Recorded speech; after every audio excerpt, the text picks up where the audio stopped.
we will have a discussion about English speaking skills acquisitions together with our special guest, Mr. David from Venus University, and our head mistress, Mrs. Marialis, and our English teacher, Mr. Henry.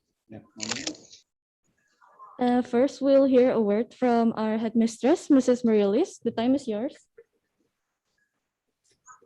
Thank you. Good morning, Mr. David. Hello. Good morning. Yes. Morning, Mr. I am the headmaster. As a representative, I must say that we are very honored to collaborate with you in this moment. I believe that you must be busy, okay, Mr. David, and that we are overjoyed to you spare your time to come here and be our speaker today. Your support in this event is greatly appreciated, and we look forward to continuing our work with you. I hope this event runs smoothly and can be beneficial for all of us. Untuk siswa-siswi kelas 12, silakan bisa memanfaatkan waktu dengan baik, gunakan kesempatan dengan baik juga untuk kebersamaan ini, manfaatkan waktu, ya sebisa mungkin bisa menyampaikan banyak hal. Kalau misalnya baru sedikit bisa ngomong little si I can mungkin juga enggak masalah, karena ini kesempatan untuk belajar.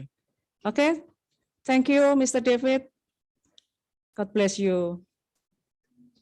Okay, thank you. Yes, thank you, Miss Marialis. Terima kasih, Bu. Today, and now we're going to move on to our English teacher, Mr. Henry. Thank you for the time given to me, moderators. Hello, good morning, everyone. Good morning, Mr. David. How are you, Mr. David? I'm okay, thank you. Thanks, God. Mr. David, it's been nice to have you as the speaker of our talk show this morning. But before talking much about our topic of today's talk show, let me give you some introductions of my school. So, Mr. David, you are about to talk to 12 graders of my school. 12 graders, it means that they have learned English for more than 11 years. Since they had started learning English when they were in the first grade of elementary school. So it means that they had learned English for 6 years when they were in elementary school, 3 years when they were in junior high school, and 2 more years when they were in the 10th and 11th grade of senior high school. 11 years is not a short period of time, right? But unfortunately, the result of their learning process is not so satisfying. In fact, most of them, I said most of them, not all of them. Once again, most of them are not able to communicate in English actively. Most of them are not able to speak English actively in a real situation. Luckily, their passive manner doesn't always mean that they don't understand when I'm talking to them. They give me some gestures when I'm talking to them. Sometimes they are nodding when I'm giving important announcements. Some of the times when they are smiling when I'm telling something funny. However, still, they're not able to speak English actively in a real situation. So, Mr. David, in this valuable moment, in this valuable opportunity, I'd like you to encourage my students to acquire their English speaking skill. Thank you, Mr. David, and good morning. All right, Okay, thank you, thank Mr. you. Henry. And now we will hear from our special guest, Mr. David. Mr. David, the time is yours. All right, thank you. Good morning, everybody. I hope you're doing okay. Good I'll morning, just Mr. give you, David. um, I'll just give you a brief introduction. Obviously, I've already been introduced, but just to add a little bit, as you might see, I am currently a lecturer at Venus University based in Jakarta, Kemanggisan. Okay, so I know that they have opened a new campus in Malang where you are, but I am not yet directly involved in the university in Malang. It's just Jakarta. And I've been a lecturer at Venus for about just over 10 years now, so quite a long time. Obviously, most of my work in terms of teaching is with undergraduate students. So that is what, when you guys finish your school experience, it's most likely you will progress to university and become undergraduates. So the student. Thank you for the offer. Thank you for the Thank you offer, for Mr. David. Okay, shall I continue? Yes, please. Okay. Yeah, so that's you know my background there. All right, I'm from England, just in case you were wondering about my voice. And as I say, because I have been at Venus University for 10 years, I am fairly familiar with Indonesia. I've been to Bali, Sulawesi, Sumatra. I've also been to Malang, but only once. You have, if I remember it correctly, you have lots of trees and things and mountains and things there. It was quite a pleasant visit, yeah. Okay, so I've got a little talk for you, which I guess will take about an hour or so. And as Pat Henry asked me about the topic, which is skills improving English, what I'm going to do is I'm going to start off with some just discussing some general principles about learning, and then after the general principles, I will talk about English speaking skills. A lot of the work I do is actually in assessment of speaking English. So what I will talk about is that I'll tell you about some of the skills you need in order to kind of speak well in English. And then if you understand, though, what skills are needed, then you know what areas to focus on so that you can improve. All right. So that's the basic idea. And then if we have time, I also have some observations about how to improve your skills in writing in English as well. But let's see how it goes. Okay. Now, I think obviously this is an interactive talk. So what we'll do is I'll go through the first section about general learning strategies, and then maybe we can take some question and answers about that. And then I'll move on to talking about the skills related to English speaking. And once I've gone through that, maybe we can handle the questions there. Okay. Now, I don't know, do you want to do questions via the chat, or do you want to do it via audio? I think we should do it via audio. Okay, fine. So I'll go through my first section and then I'll stop and take any possible questions, and then we'll continue. All right. Okay, so just give me a minute. Let me see if can I get the screen sharing, please? That's good. All right. You can do it. Okay, You I can have do it. it Yeah. now. Yes, I've got it. Thank you.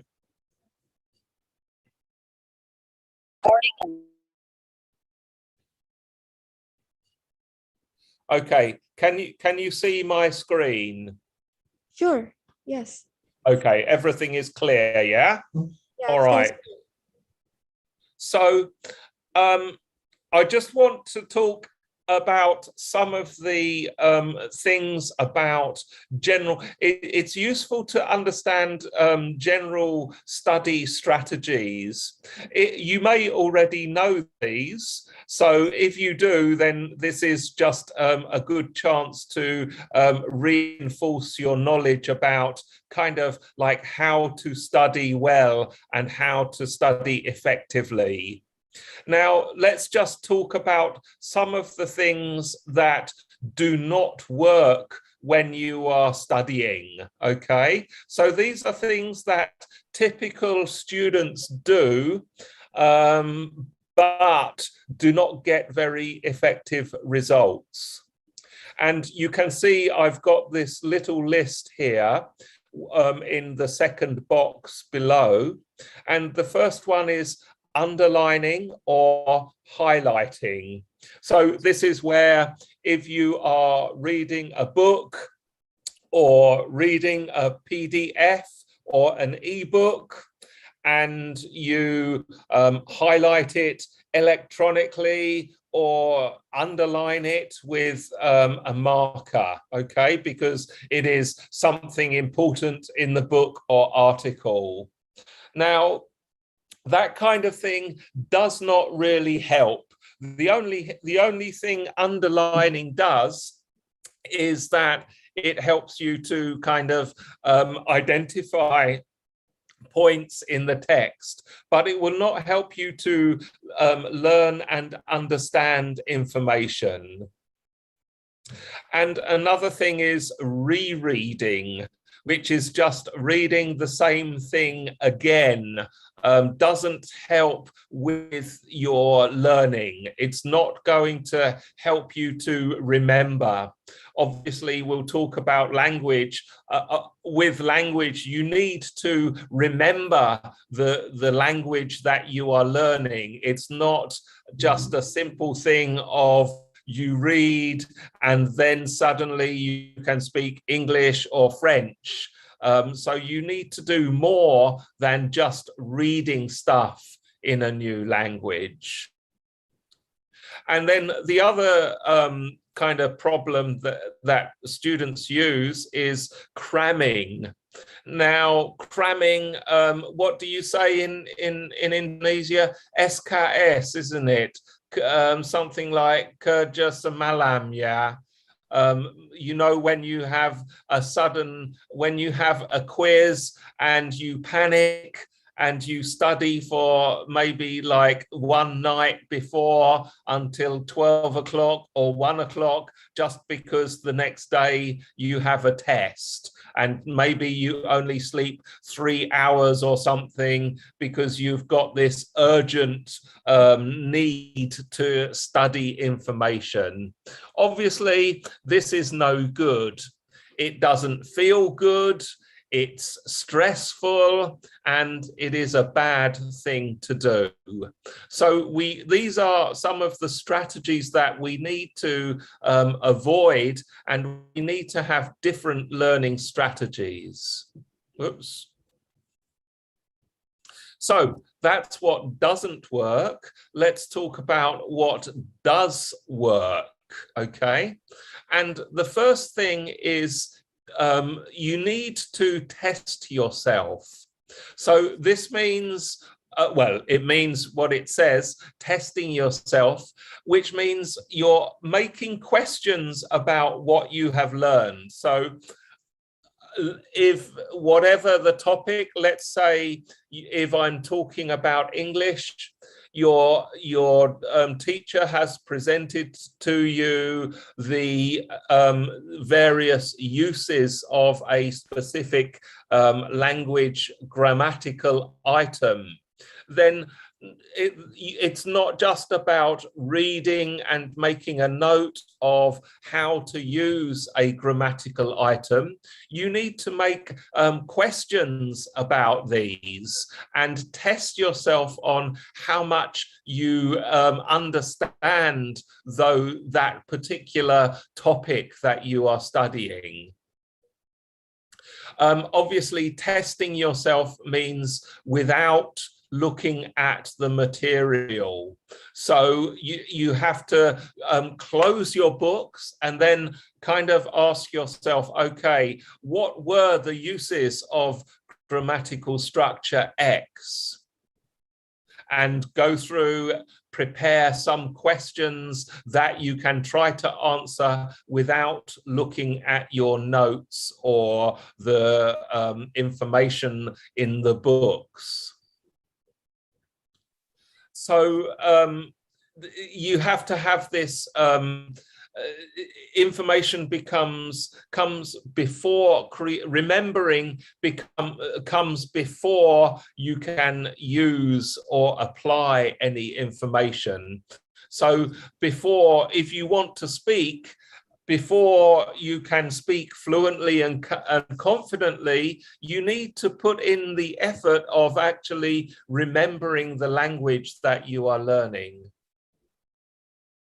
Now, this is where the importance of flashcards comes in, okay?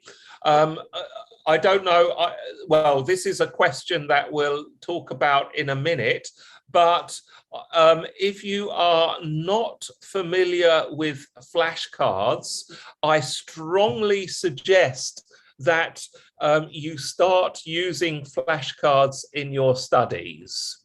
So as you can see, we've got, let's just answer this issue of what is a flashcard? Now, flashcards can be a physical card. So you write something on the back, I'm sorry, you write something on the front and then something on the back, okay? Obviously, let's just take a very simple example.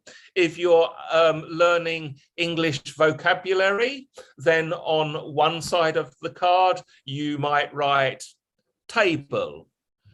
Then you turn the card over and on the back, you're going to write meja, Bahasa Indonesia. So you have the English and the Bahasa Indonesia word there, okay? Obviously, everyone knows table, meja, so you don't need to write flashcards for information that you already know. You need to use them for information that you are not 100% sure about. So this is one of the keys to success, is to create flashcards for everything that you are studying. Now, you can use physical cards if you like, but obviously it can be, there's storage issues and sometimes it can be inconvenient to have flashcards, but we are lucky nowadays in that there are digital flashcard services on the internet where you can create your flashcards on the internet and just access them. Now, the one I use, and again, maybe you have, you also know about this, is Anki, and I'll show you an example. I'll show you, well, the Anki site, at least in a few minutes, okay? So what are the benefits of flashcards? Flashcards do two things. They encourage this concept of active recall, and they also allow you to test yourself. Obviously, you can test yourself by looking at one side and trying to remember the answer on the other side of the card. So let's just talk about active recall. Oh, sorry, here's an example. Let me go to active recall here. Yeah. So this is the concept of active recall, which is about your memory. Okay. So can you see that every time you review something, you are more likely to remember it? The reason that you might forget how to say something in English is probably because you have not recalled the language enough times. So and this applies not just to English, but other subjects. Let's say if you're trying to remember a formula in mathematics, or you're trying to remember the dates in a history lesson, remembering it once will not help you.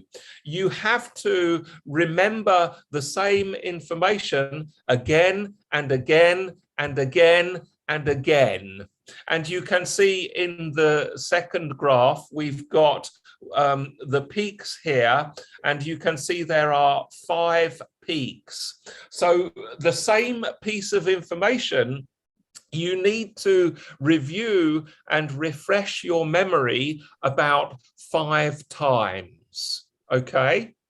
This is why it is so good to have flashcards, because if all your study information is on a flashcard, all you need to do is open up your flashcard deck and then refresh your memory of the information. Go through what, let's say, your history flashcards, your English flashcards, your science flashcards, and you just refresh your memory like that. And it's almost like a little game to do. So this is one of the beauties of using this system. All right, so let's just go back to the designing flashcards. So when you're writing flashcards, here are a few tips for you to use, okay? And you can see them, make them connected, meaningful, and small if you're small in terms of the information, okay? Now, connected to different triggers, what I mean here is don't just write, let's say, with measure and table. You can include the words, but you can also include a picture, a photograph of a table, for example, because that visual is going to make it even easier.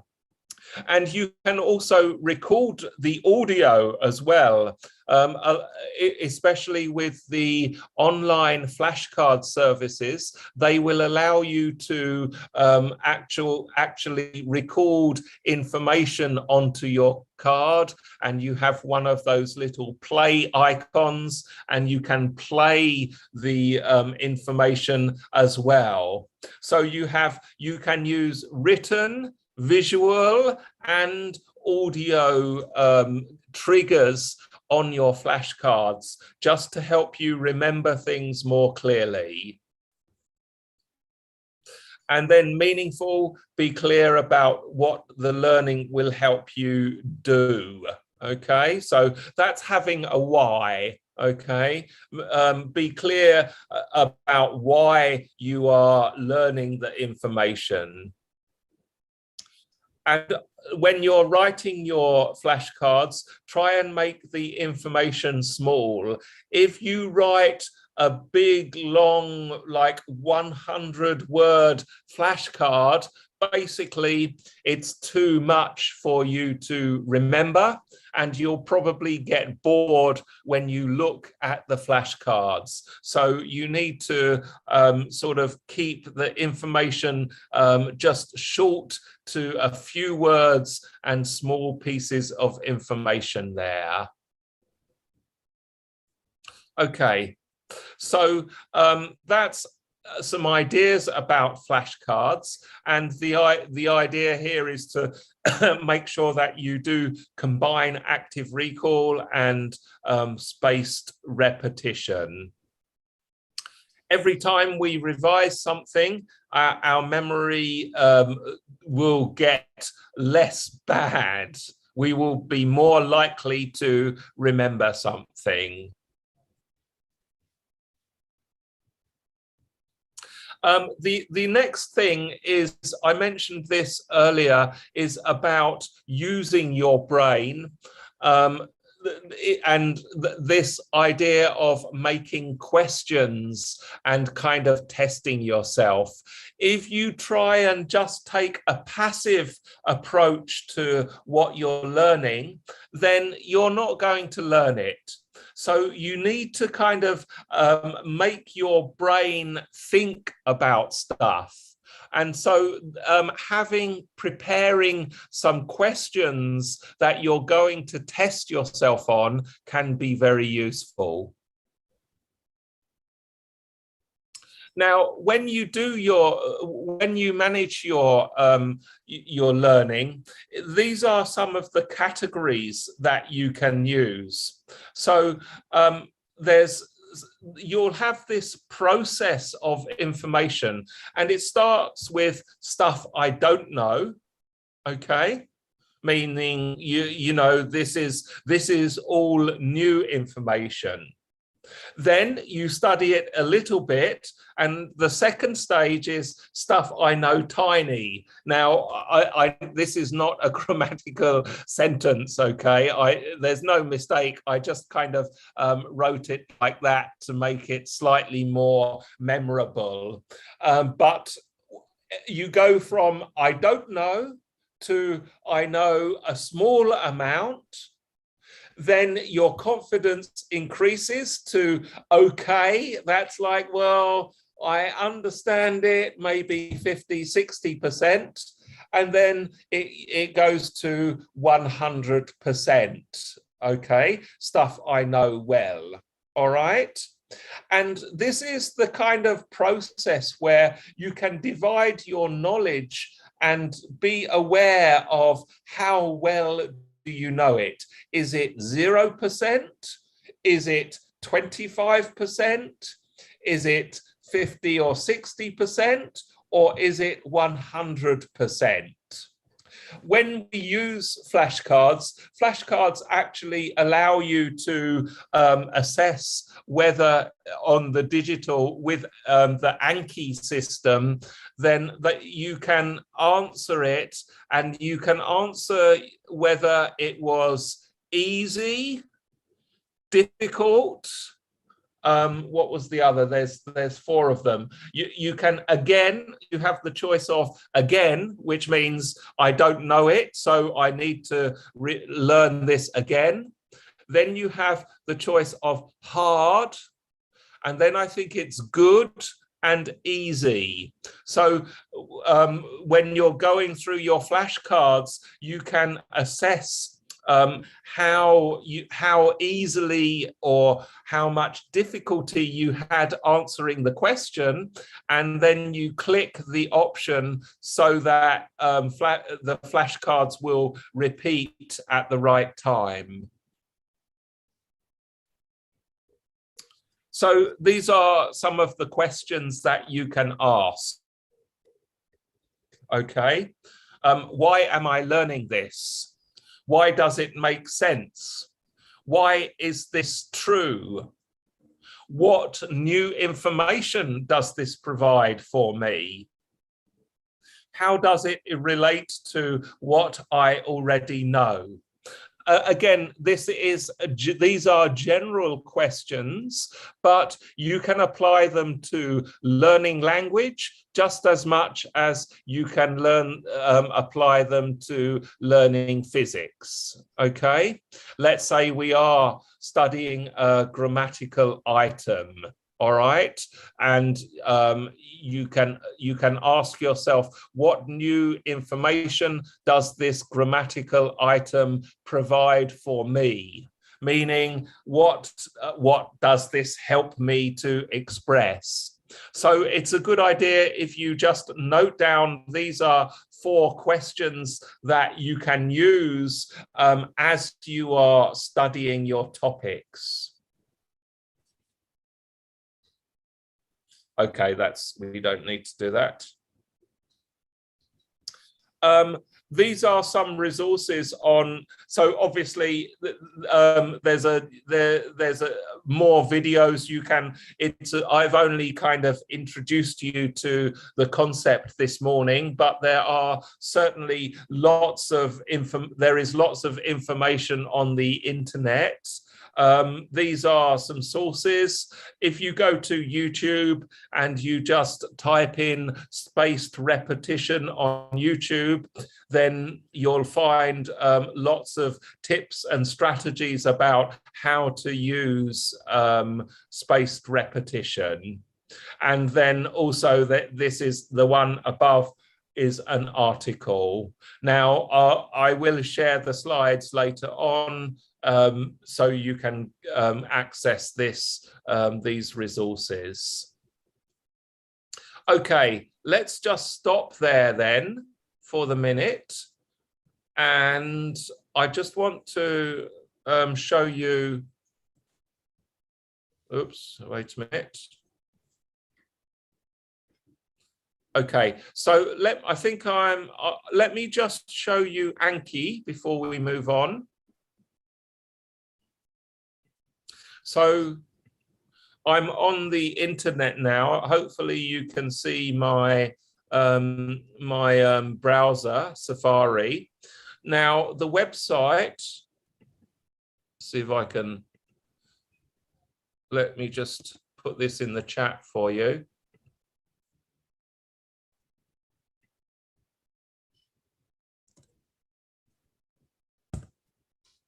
Okay, the URL is a bit long here, but it's apps.ankiweb.net. You can use there. So this is an example of what I was talking about with online flashcards. It is completely free. So you can see, you can download it onto your computer. And it is an online flashcard system that will help you to improve your study. I use it myself quite a lot. I'm just for fun, I'm learning a bit of Thai language, and so I'm using it to learn Thai words. But it's not just for that, it's for many different things. You can take a look here, but you can see that there are downloads for Windows and Mac operating systems. It's completely free on the web. The mobile app you do have to pay for, but as long as you just access it through your browser, then you're completely free to use it. Let me give you a quick example now of the flashcards. Let me go to, see if I got it. I'll give you an example of how it works.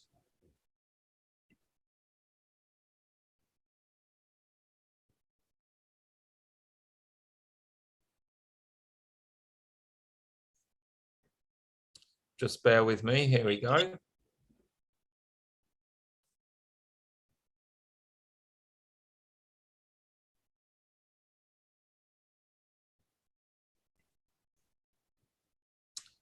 Okay, so I'll just quickly show you this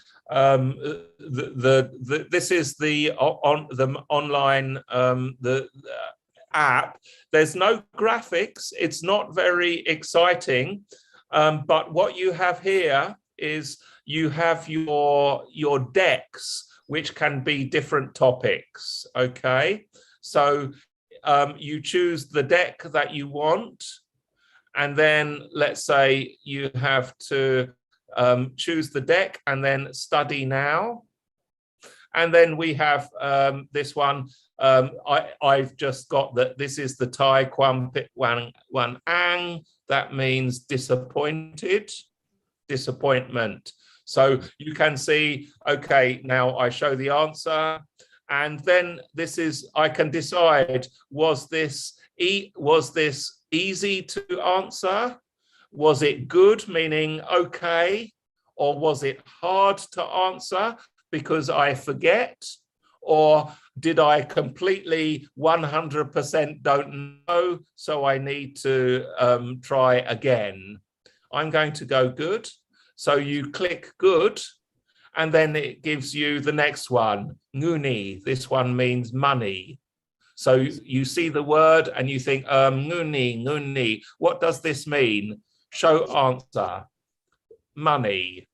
Now, how was that? Was it easy, good, or hard to answer? So again, let's say I found this hard to answer, and it goes through for more and more words like that. Okay, so that's just a little demonstration of how you can use these learning strategies, because you have to, you know, take control yourself. All right, they are the general strategies. Before I move on to talking about actual skills for speaking in English, does anyone have any questions? Does anyone have any question? Okay, excuse me, Sir David. I'd like to greet other guests, except you. Ada tamu dari Pinus barangkali? Tim Sorry? dari Pinus, tim dekorasi dari Pinus? Are you asking me? No. You're asking Miss someone in Vina. Phoenix, yeah. Excuse me, Sir David. I don't know who is here actually. Yeah, Miss Vina told me that there is a team from Venus joining us, so I want to greet them. Okay, please go ahead. Okay, thank you. Ada Miss Vina di sini? Vina atau Fanny? Fanny, maaf. Miss Fanny? Bisa dengar saya, Miss Fanny? Mister, sorry. My earphone, I think a little bit of break. I see. I'd like to talk with the other guests, except our special guest this morning. Miss Fanny, are you with us? Yeah, I can hear you, Mister. Oh, I see. Yeah. So, are you from Venus? Yes, I'm from Venus. Oh, thank you for joining us. Yeah, thank you. What about the other guests? Maybe from Malang, from Pak Dwi, are you with us? Sorry, Mister. Sorry, I'm talking to other people, to other person. Okay. Yeah, thank you. Pak Dwi, are you with us? No? Oh, thank you for the information. Okay, now I give back the time to the moderators.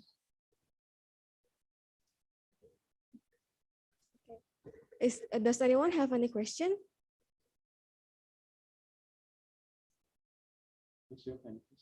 Raise your hand, please, if you have any question. Bernadetta, yes. What would you like to ask, Bernadetta? Yes, I have a question. But first, let me tell you my situation first.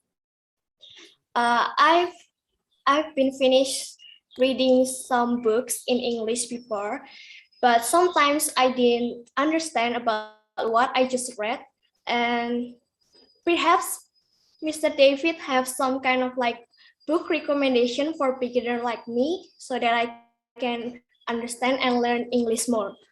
Thank you. Thank you so much for the question. Now I will give the time for Mr. David to answer the question. Yeah, so I mean, obviously, if when you say you don't understand, sorry, what was your name again? I've forgotten. My name is Bernadette. Bernadette, right? Thank you, Bernadette. So if you don't understand, I mean, you know, firstly, you need to ask yourself, Bernadette, what don't I understand? Is it the vocabulary, or is it something else? If you're talking about reading books, then I'm guessing that maybe it's like some idiomatic expressions or something like that. So the first thing is to identify what you don't understand, and then you can find it out. We're lucky that we're online now, so you know you can use Google. I think Google Translate is a bit. It's okay to use, right? But it's a bit unreliable. Okay, so probably you will need to double check in a dictionary really first to make sure that you've got it clearly. So that's the first thing, is just double check things. The other thing I would say is be patient. I mean, things that you don't understand if you're reading books, it's actually a good sign. Part of learning a language is about encountering language and information that you do not understand. If you understand everything, then you're not going to learn anything. So, just kind of be sort of positive and ask yourself some of these questions. You might need to take it slowly and just be patient with what you're learning, and not try and kind of, if you're stuck, then cope with the problem that you're confused about first. Don't just try to go on and on and on. That's all I can say at the moment, really, Bernadette. Thank you so much, Mr. David, for the explanation. Thank you for your question. Yes. Okay, any other question? Please raise your hand if you have any question.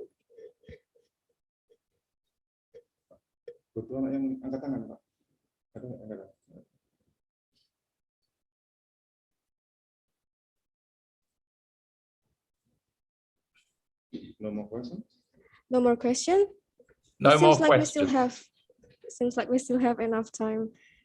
Yes, that's okay. I thought, so I can continue with my talk now. Oh yeah, of course. Yeah. So let me continue then.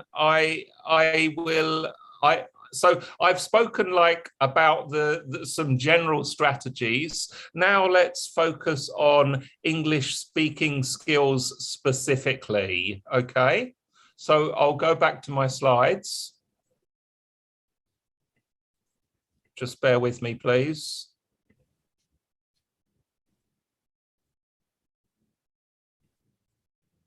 Okay, can everyone see the screen okay? Yes, Mr. very clearly. Right, so let's talk about English speaking skills now. I want to identify 4 of the skills that relate to English speaking, okay? These are the 4 skills, and then I'll talk about them in more detail. So we have fluency, vocabulary, grammar, and pronunciation. And I would suggest to you that if you want to improve your speaking skills, then these are the 4 areas that you should focus on, okay? So let me talk about these 4 areas in a bit more detail. So the first one then is fluency. Now, we can say fluency is basically the ability to keep going, to keep talking. If you are speaking like this with too many hesitations and stops where you are trying to think about the English you need, then that will be limited fluency. It's also about how much you say. So let's just look at this example. And I have, the question is, do you like cooking? And we have two answers. One, yes, I do. It is interesting. And then the other is, yes, I do. If I cook, then I know that I can control the ingredients of what I eat. It allows me to have a healthier diet.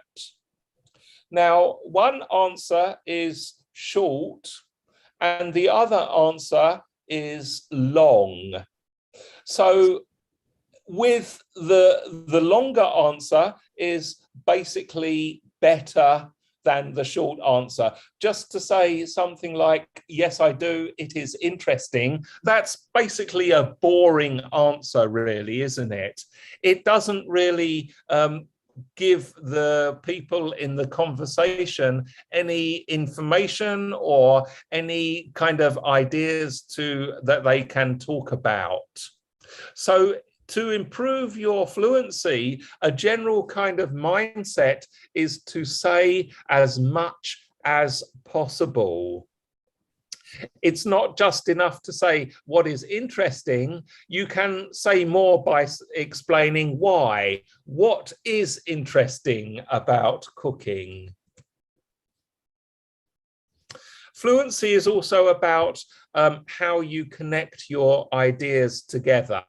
So we have linking phrases like because, therefore, to begin with, however, on the other hand, in contrast, all of those many linking phrases. Now, I'm not here to teach linking phrases. We as English teachers, we kind of deal with these linking phrases in specific lessons. Certainly you should be aware of them. And if you get into flashcards, you might want to have your own flat deck of linking phrases to help you remember them. And it is also using the pronouns like those, that, his and hers, him, he and she there to reference and connect the ideas clearly. So the next one is vocabulary. Now, I'm going to talk quite a lot about vocabulary, actually. And here's an example. Let's just look at this. So you've got 3 sentences here. What is different about them? Does anyone want to shout out?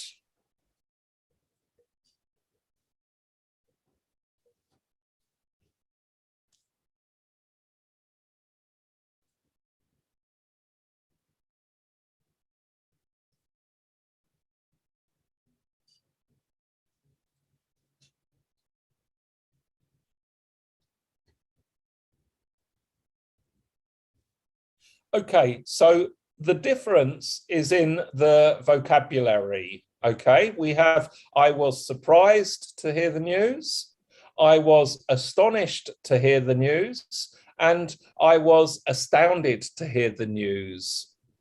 Which one do you think is kind of a boring thing to say? Is it number 1, number 2, or number 3? Number 1 is so boring. Okay, thank you. I think that came from Mr. Emmanuel. Why is number 1 boring? Because number 1 can so many people use it. So Absolutely. so it's boring to say it again. Yes. Absolutely. Well done. That is exactly the answer I was looking for. And this is one of the things about speaking skills and increasing your speaking skills is the range of vocabulary. If you can use interesting vocabulary, then your speaking is going to be interesting, okay? Something like surprised, because it is a word that everyone learns at the beginning of their English studies, then, you know, there's nothing special. Whereas if you can learn vocabulary like astonished, or even better, astounded, which is like very, very surprised, then it's going to make your speech, your talk, a lot more interesting. Now, in a minute, I'll share with you some ideas about what you can do to increase your vocabulary. But as well as range, I'll mention accuracy. So let's just show you these. Oops, sorry, went by, I forgot. Let me just go through these again.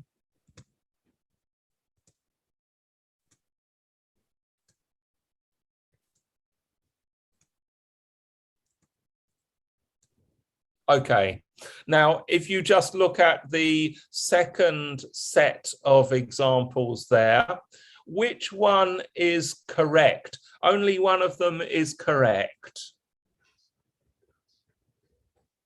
Well, I think it's the last one. Yes, that's right. Well done. The other two are wrong because of word form, okay? You need the adjective, which is successful. In number one, it is a verb, so that's wrong. Number two is a noun, so that does not fit in the sentence. So with vocabulary, we have these two concepts of range and accuracy. Now, I would suggest to you that one of the big secrets to improving your speaking skills is to grow your vocabulary, okay? And you need to make an active point of growing your vocabulary. So let me give you some ideas about how to grow your vocabulary. And I'm going to show this to, oh, he's gone, never mind. Let's see if we can do it. So, well, let's just play that to you again.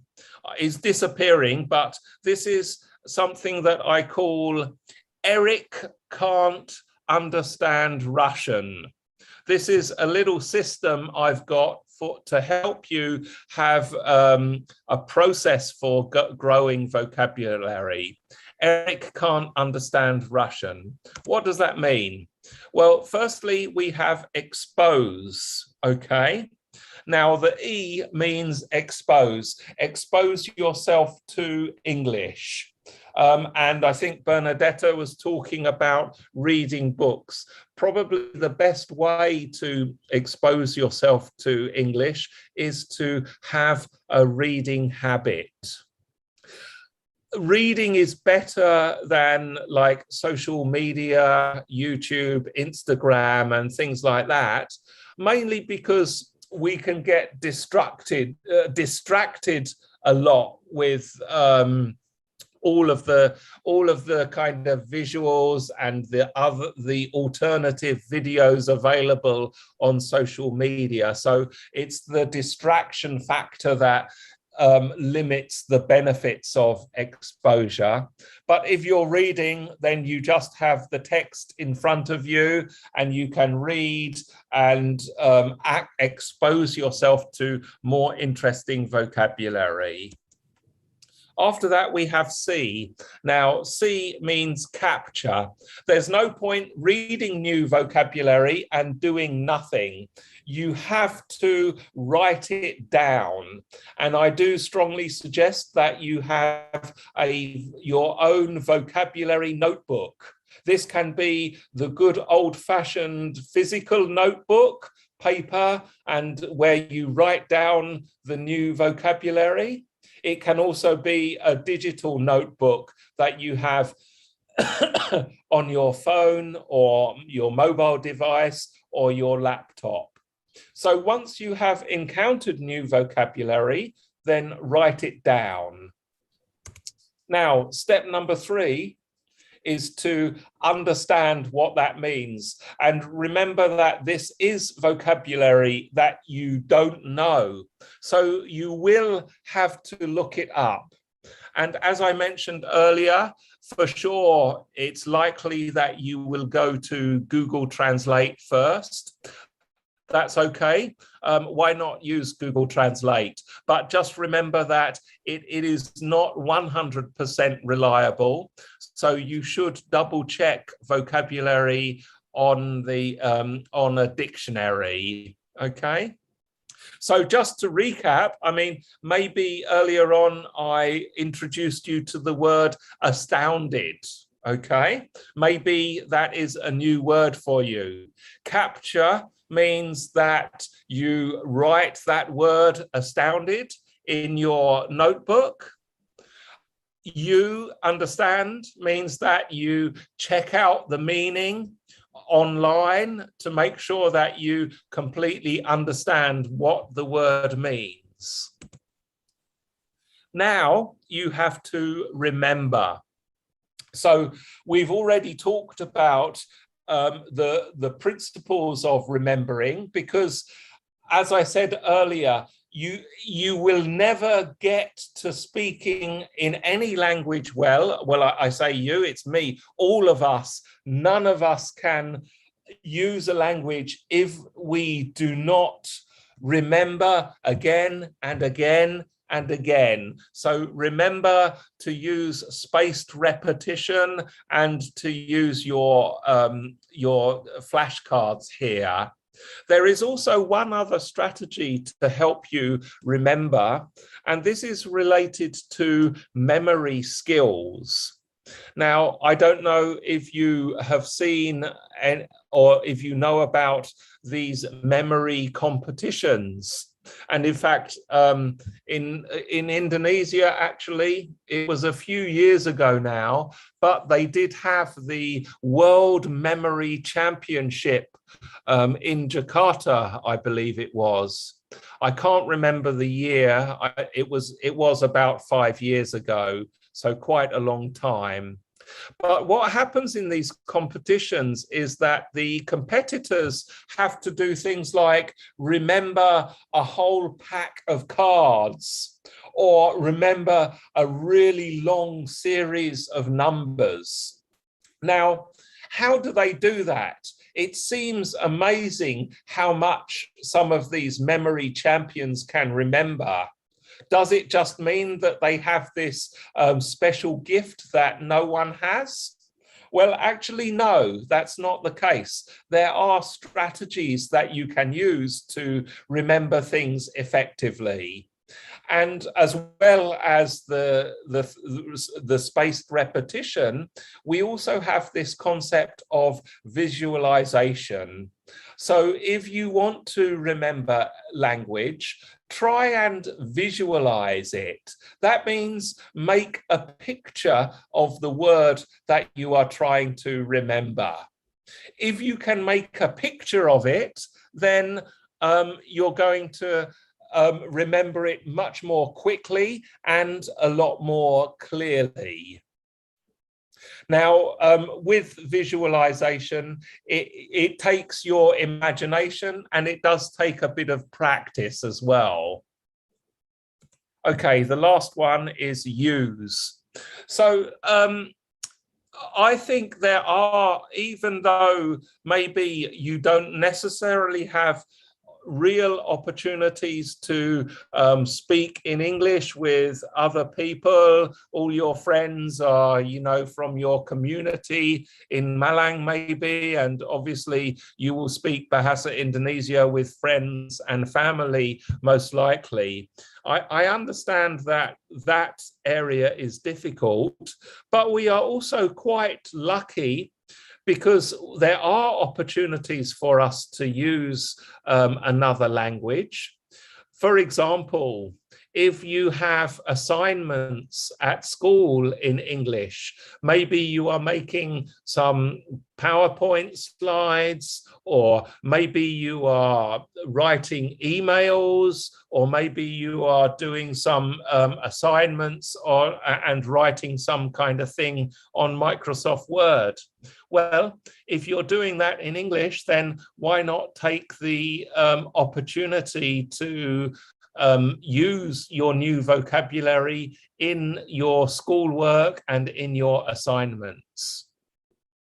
And another thing you can do, even if you don't like that and you kind of want something a bit more fun, is to just post onto social media. Post a little video. 3 new words that I learned in English today. And you can make your little TikTok video. Hello, today, let me tell you about the words that I have learned in English. Number 1, the word is astounded. This word means very, very surprised. And so on. And just make a short 2-minute video. If you're brave, you can publish it. If you're shy, then just send it to someone in your family or a close friend who you trust. But especially with this idea of using your phone and recording things, it actually gives you that feeling of using the language in a real situation. So there we go. ECURU. Eddie can't understand Russian. Okay, that is the system. And I suggest that you take some time as you go through your studies to apply this and grow your vocabulary. Okay, we're on to grammar now. Now, I know that people kind of go to sleep when they think about grammar, but it is a skill of speaking.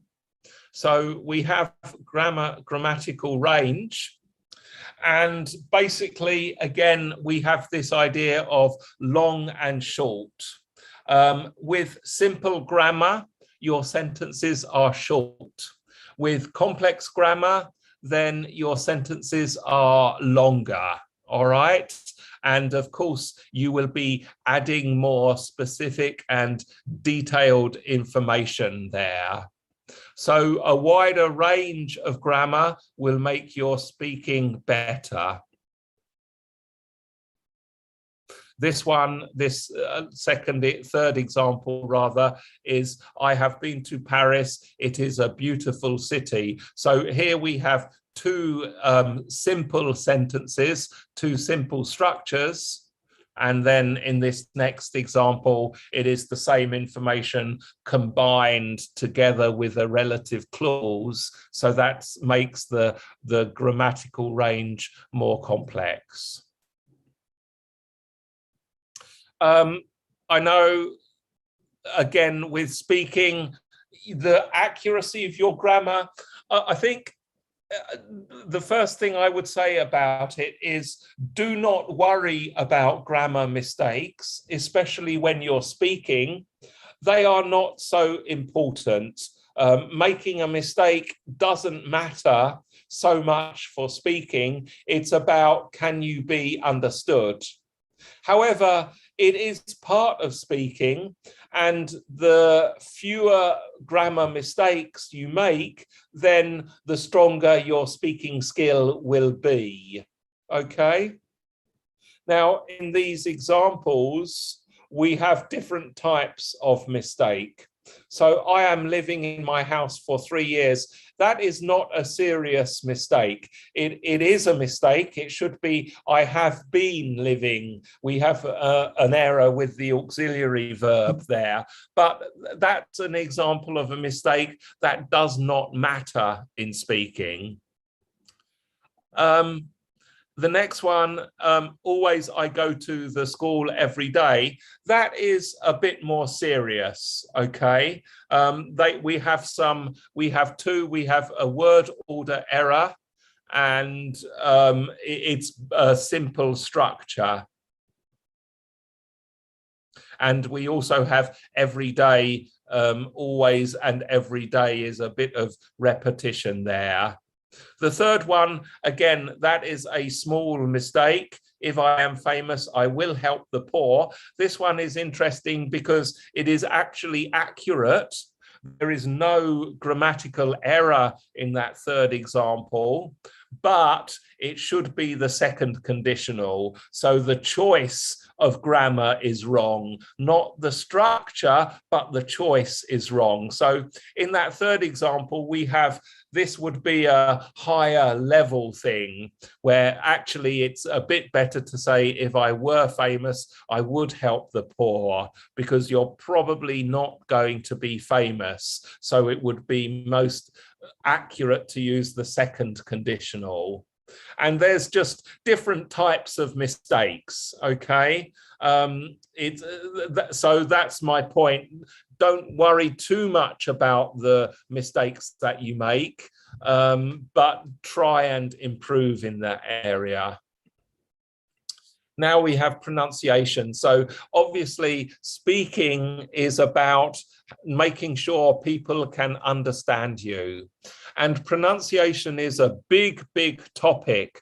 If you want to improve your speaking, though, remember that you do have to look at pronunciation. I would actually say vocabulary is number one, and then after vocabulary, it is pronunciation. So there are sub-skills, just to draw your attention to these. These are the sub-skills of pronunciation: speed and rhythm, how fast or slow you talk; stress, meaning the part of a word you stress, or the word in a sentence. So we have syllable stress and sentence stress. Intonation, which is rising and falling tones, often to show positive or negative attitudes about things. And then the sounds. So in English, we have sounds like d, t, sh, s, those single sounds that combine together to make up the pronunciation of English. And being aware of these sub-skills of pronunciation will help you to improve your pronunciation. Here's some examples. When I was a child, I used to love riding my bicycle. So that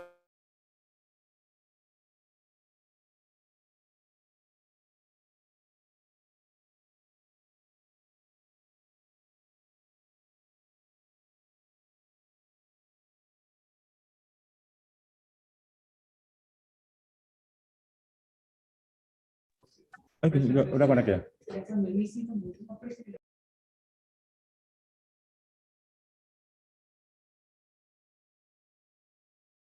Okay, it seems that we have trouble with internet connections, students.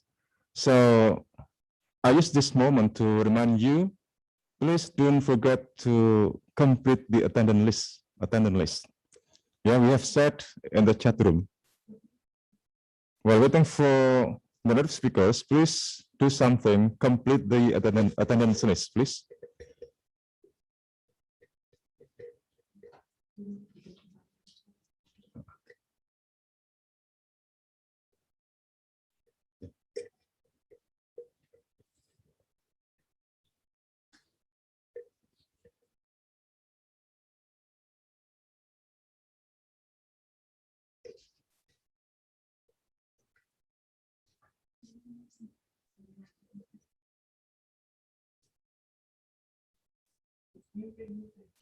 Okay, can you hear me now? Yes, we can hear you clearly. Right, sorry, I think my internet cut out just for 1 second. It's all right. So yes, I was talking about intonation. using rising and falling tones to indicate if you have a positive or negative attitude. And with the example, it's when I was a child, I used to love riding my bicycle. And then I've just put an example of problem sounds. So if someone speaks like this, when I was a child, I choose to love riding my bicycle. Maybe you can hear from the way I pronounce it that the mispronunciation of sounds make it confusing, so that that would be a problem with speaking. Okay.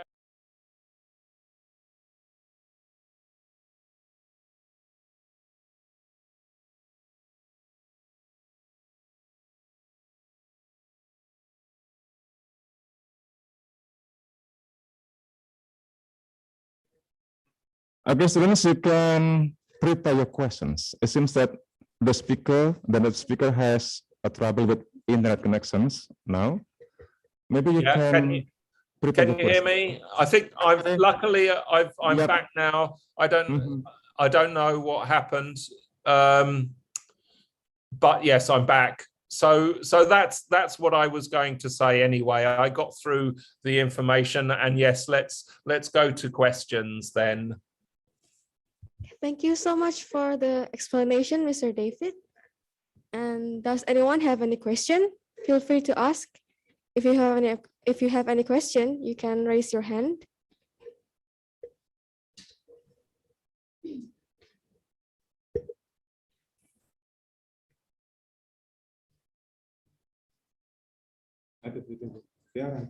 Yes, Tiara, what would you like to ask? Yes, thank you for the time you're giving to me. My name is Tiara from 12 Social 2. As a young people who trying to improve our skill in English, sometimes we get pressured by the society.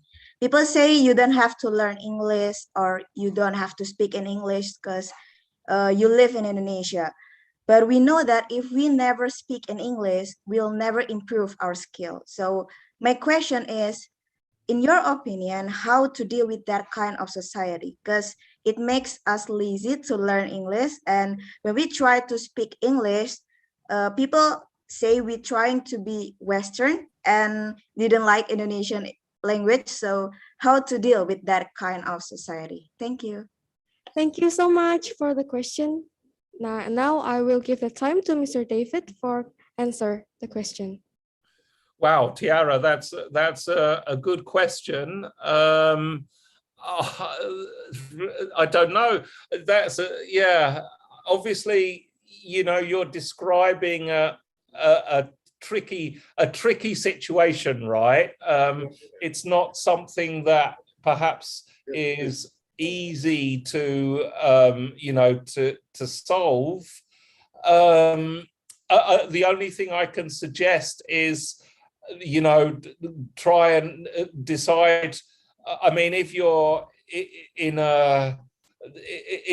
keep away people, you don't want to associate with negative people, really. So all I can say is, you know, don't spend so much time with and I'm not, you know, people who are narrow-minded, perhaps, is better just avoid them, really, is the only thing I can think of.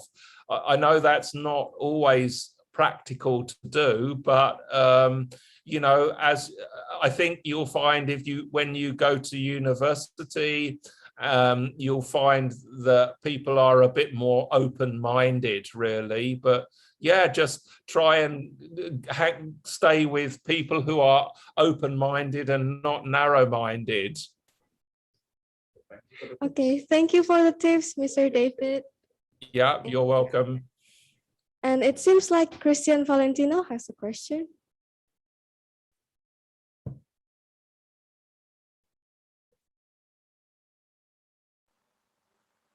Oh, no, I don't have a question.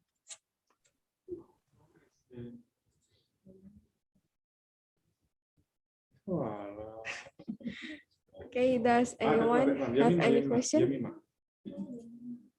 Yamima, what would you like to ask? Okay, thank you for the chance for me to ask the question. Before I ask, let me introduce myself. I'm Yemima from 12 Social 2. So my question is it important using accent like American or British accent when we speak English? And also, could you give us a tips about mastering English accent? Thank you, Mr. David. Okay, Yabima. So neither nothing accent is not important. It's important that people understand you, right? So there's nothing like American English. American accent is better or worse than an English accent or an Australian accent. Some people have, different preferences, right? But it doesn't matter. What I would say to you, Yemima, is, it's up to you, right? If you want to, it's really up to you. If you want to kind of follow an Australian or American or English accent, then go ahead if it makes you happy. But actually, there's no such thing as a correct or incorrect accent. And the way, from your short question, your accent sounds fine to me. Okay, so I don't think you have too much to worry about. Now, if you want to develop accents, it is about listening and repeating.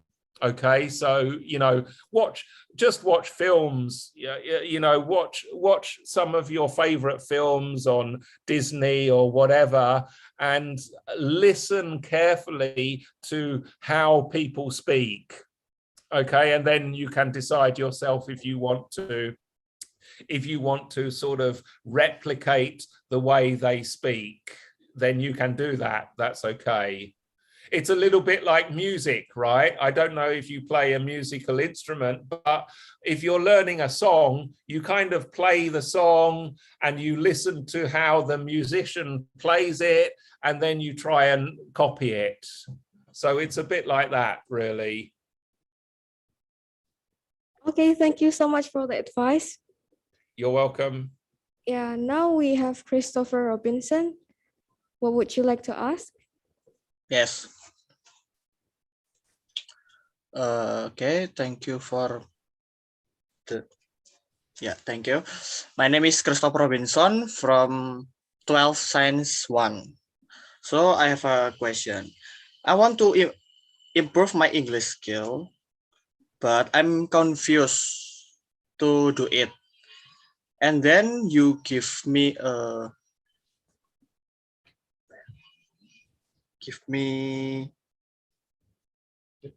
the method to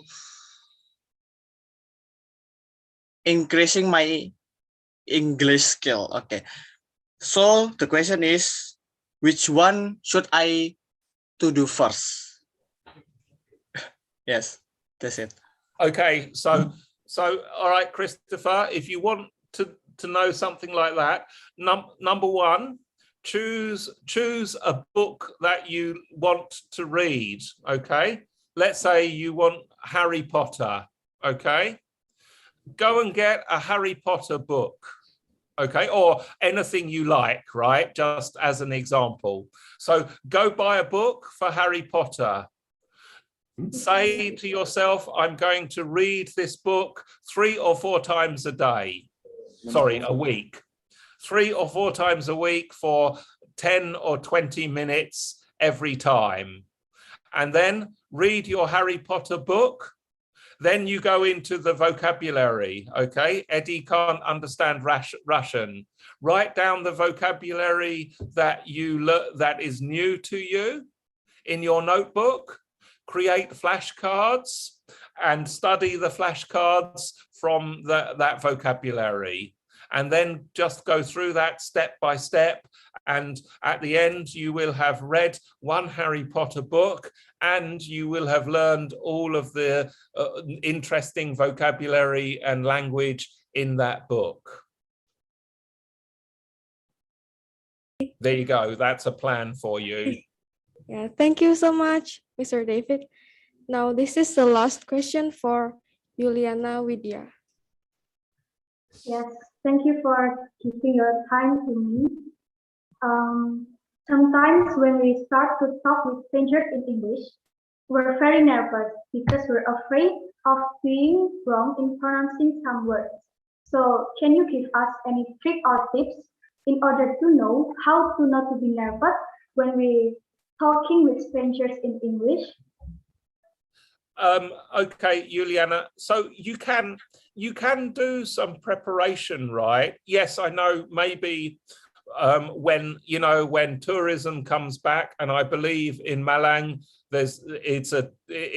before, not now, but it is generally receives a lot of tourists. So you might, in the future, you might get the chance to talk with tourists in cafes and things.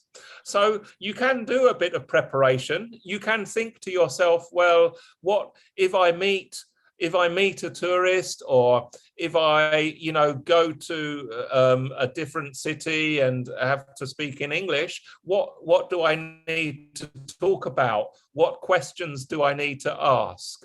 So preparation will help you with a bit of confidence. That's one thing. And then another thing is, well, it doesn't really matter, there's no, if you don't understand or you get shy or something, it's really nothing to be worried about, because making mistakes and it's all part, just see it as part of the learning process, really, and do what you can, do your best, and don't be shy. That's all I can say about that. Thank you so much. And unfortunately, our time is up. And now we will move on to Mr. Henry will give us a closing speech. Mr. Henry, the time is for you. Well, thank you so much, Mr. David, for sharing this valuable information. You're welcome. Two things that comes to my mind very impressively.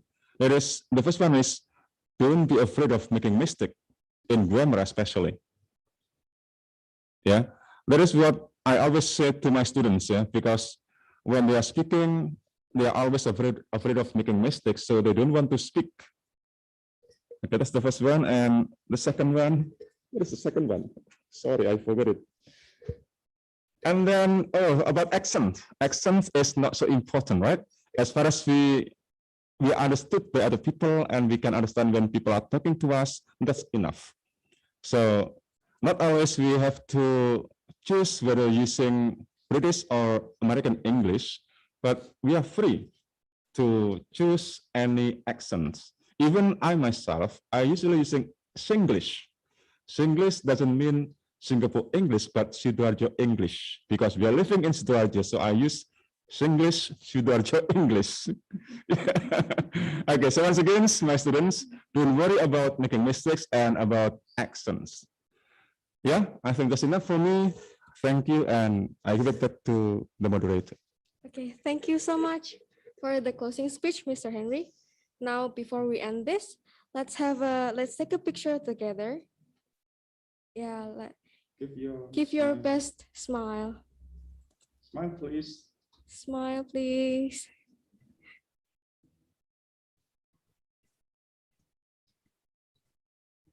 Yes. Okay, it's done. No? Smile once more, please. Please smile once more.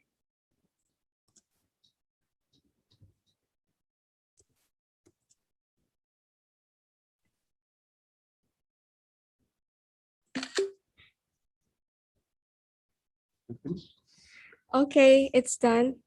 Now, before we end this, let's have a closing prayer first.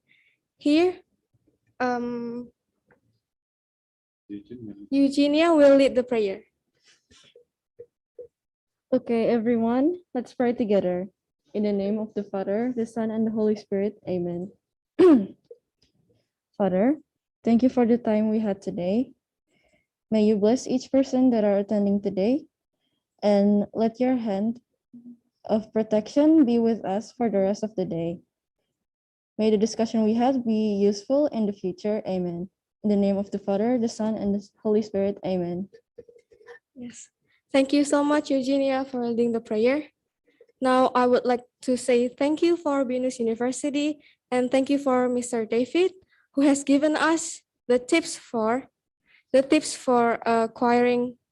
acquire English speaking skill. Now, hopefully, we could get valuable knowledge. And yeah, good morning, and see you at the next talk show.